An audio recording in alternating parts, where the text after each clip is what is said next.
आप लोग? घनश्याम नहीं आया ना आज, सोचा हम खाना लेके आते हैं, और साथ में बैठ के खाने से तो प्यार बढ़ता है। रूमी, ये स्टार्ट कौन है? जिया का वेडिंग प्लानर। बहुत क्यूट है। हेलो हेलो, आओ आप भी आओ, डाइनिंग टेबल पे साथ में बैठ के खाना खाते हैं।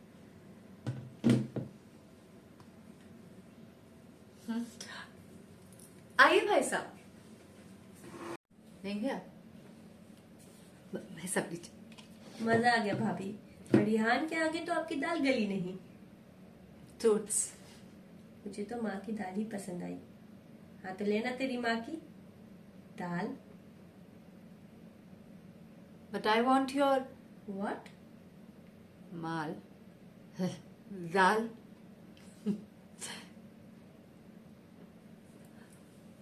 बस बस, बैट करोगे क्या मुझे?